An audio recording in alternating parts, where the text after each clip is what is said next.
So it's now the following Monday from my last video, and I did a bonehead move and I ended up skipping a dose.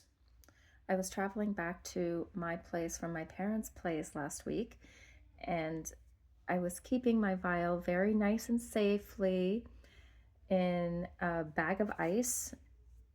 And without even thinking about it, by the time I reached home, my ice had melted so that my vial was basically submerged in a bag of water.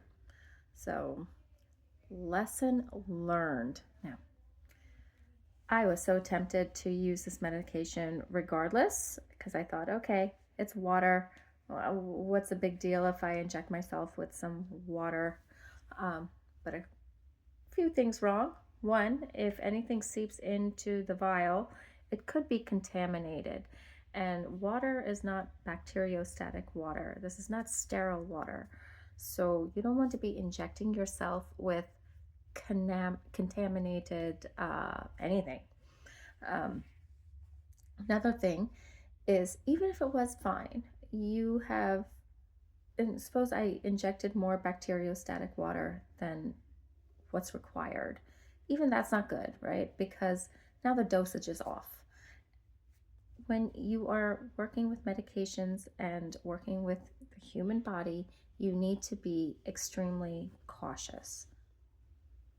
So don't be a cheapskate.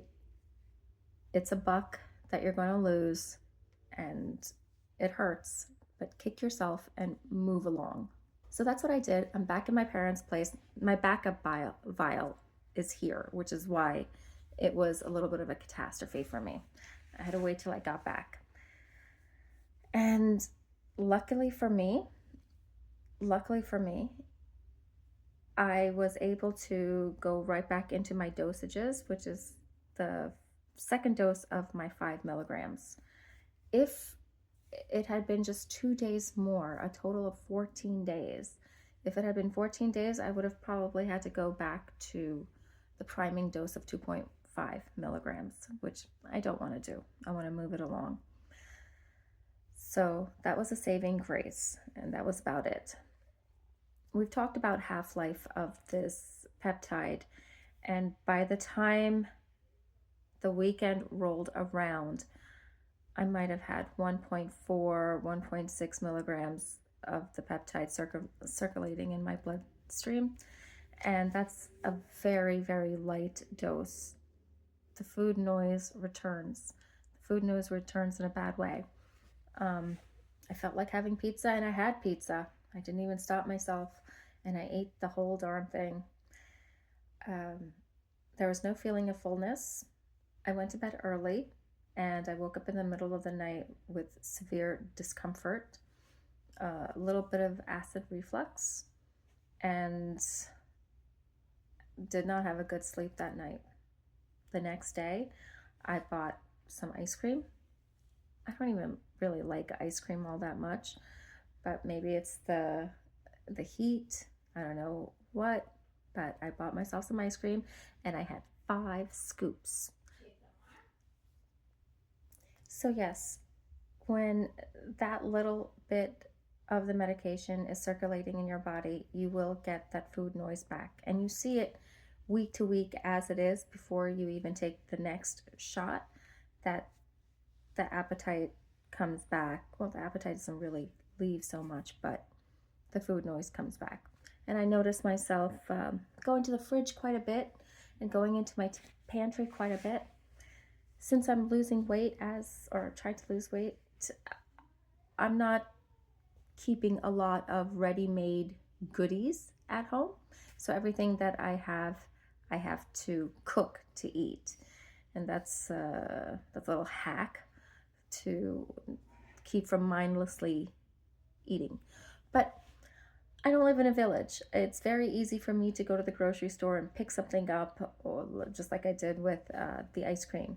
So one thing that I did notice in a positive way, that even though it was, by today, might have been 1.2 milligrams left in my system, 1.2 milligrams of the peptide left in my system.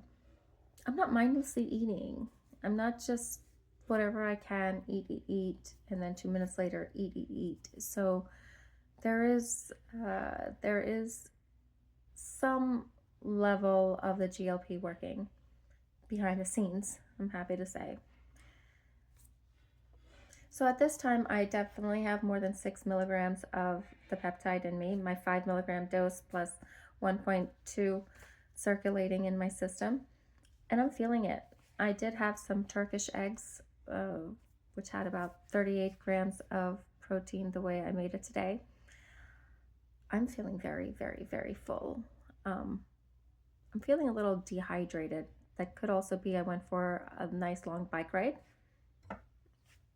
I finished one of these. I need to finish 2 more, but it's 8 p.m. and if I want to get any kind of sleep, I gotta titrate that down.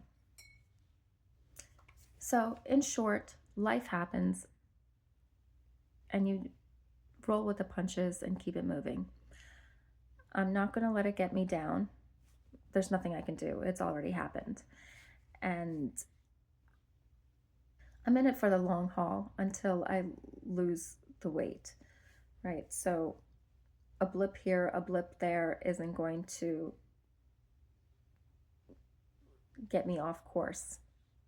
However, a couple of things that are of concern to me is I will eventually get off this medication. I will eventually get to a maintenance dose and then finally get off this medication.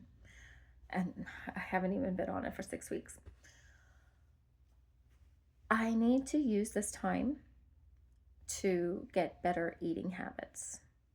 And week 1 without it, I'm back to sweets and I'm back to eating a whole pizza. This wasn't my first time eating a whole pizza. This is the first time I'm admitting it to all and sundry, but it's definitely not the first time I've eaten a whole pizza by myself. I want to lose weight and keep it off. So using this time to get into better eating habits needs to be a top priority for me. I ran out of all of my groceries at home, and now that I'm back in my parents' place, I need to be mindful of, once again, hitting my protein amount. And it's not just protein, it's leucine. And we can talk about that later, but leucine, you need at least 3 milligrams per eating window in your protein for the mTOR pathway to even trigger. I did a short video of my protein as a vegetarian if you would like to check that out next.